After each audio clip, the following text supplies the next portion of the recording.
anti-government demonstrations are spreading to more major cities across Iran, even as officials threaten to intensify crackdowns and prosecute protesters. Trey Ying's keeping an eye on this. And Trey, what do you think is different this time than before, if anything? Yeah, Dana, good morning. These protests continue to spread across Iran, with clashes reported in multiple different cities. Human rights organizations say demonstrations are now taking place in 111 different locations.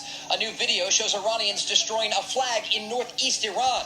These protests began in late December over the country's weak currency and poor living conditions, but have now expanded amid broader anti-government sentiments. In an effort to calm the rising tension, the government in Tehran passed a bill this week to pay all Iranian households the equivalent of $7 a month. In my view, they saw that they couldn't rein in the inflation, so they said, let's give people $1 million tomans so that we can somehow absorb the pressure to hold it back. I mean, it's like a temporary painkiller.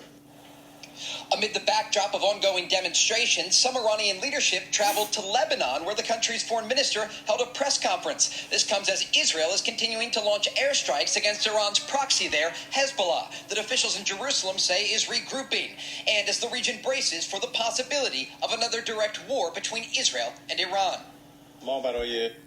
Okay, I'm going to stop there, but I just recently made a video, and in my previous video on what I was seeing as war, I had highlighted this Economist cover, if I can bring it up here. They were, let's see, there we go. Well, let's just make it larger. There we go.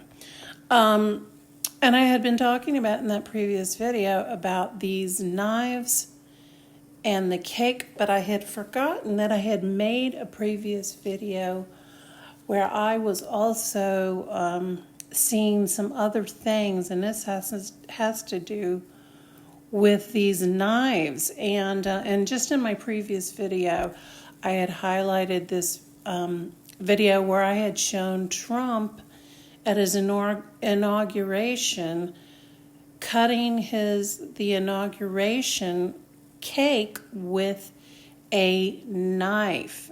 And here you see, I'll just play a little bit of that. I talked about this in the previous video, but here he is cutting the cake with a sword or a knife. And there he advanced, cut the cake, and then Trump starts dancing around with the sword after he cuts it. Now that was all very symbolic, but one thing that I failed to mention in that video, is on a previous channel I had talked about, this is going back a couple years, about Britney Spears was in the news, and it made the headlines. It showed her in her home dancing with knives. And I'll just play a little bit of that. I'll mute it though. But here she's dancing around with knives. And at the time I said, I believe this was alluding to an upcoming war with Iran, because in Iran they have this thing called the Persian wedding dance, and where they actually dance, as you can see, with knives in the wedding ceremony. Or after they're celebrating, they're dancing with knives. And Britney dancing with knives. Well, first of all, Persia is another name for Iran, and I said this is signaling. At the time I said, and I still think it is, was signaling a upcoming war with Iran, because you see she was dancing. Everybody was making a big deal about her dancing with the knives and how dangerous that was. Well, another interesting thing too, if we look at the cover of the Economist magazine, we see the cake right by the knives. Well, Britney, after she did her little dance with the knives, which was kind of crazy, but it was all symbolism. They do these things on purpose. But right after that, she came out on her Instagram page. She made a very strange post where she said she posted this picture of a cake. A cake. So what do we see on the cover of the Economist magazine? We see a cake. Again, more symbolism about war with Iran. She was dancing with the knives. She posts a cake. But she also said on that is, see you in hell.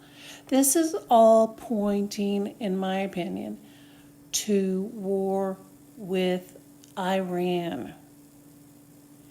And this is what I had forgotten to mention, but I think I ran out of time. But this is all about war. They're signaling war with Iran. Upcoming war with Iran. I can't even get this picture on there now. But, and then of course, the knives.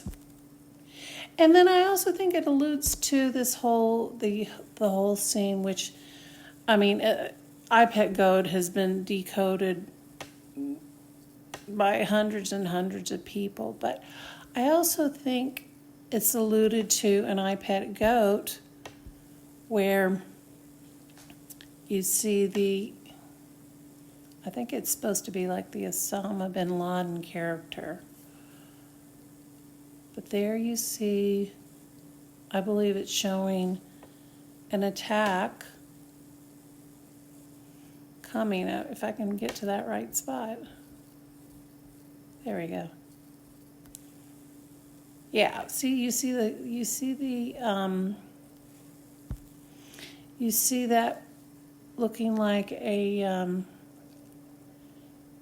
aircraft carrier, and then of course, then the Osama character. Well, there he is, going like that. Okay, this is all signaling, I think, alluding to war with Iran, and I think they're saying this is coming. The cake, the knives, and this is not showing now with the knives, but let's see. There we go. That was all, Trump cutting the cake for the inauguration. This is all pointing towards war with Iran. I think there's going to be some sort of attack. Either we're going to attack Iran, or Israel's going to attack Iran, or they're going to do a preemptive attack on us in the here in the United States. And I think they're all, this symbolism is all pointing to war. And it could be coming very soon. So I think that's what's ahead. I think we need to be prepared that this could be an all-out war, a war with Iran, and then I think it's going to involve other nations. And we've got civil war now going on. The issue with the incident that happened in Minnesota. As I said, I had made a comment, whether it's staged or it was a real event occurring. These are all chaotic things happening now. It looks like it's ramping up towards war. So we better be prepared, spiritually most of all. And know that God said there'll be wars and rumors of wars, but see that you are not, but the end is not yet. But I think this is all alluding to what it says in Matthew 24. And with that said, I think I'm going to end there. Be prepared. Trust Jesus Christ. If you don't know him, get to know him. Read your Bible. It's all written ahead of time. And with that said, thanks for listening.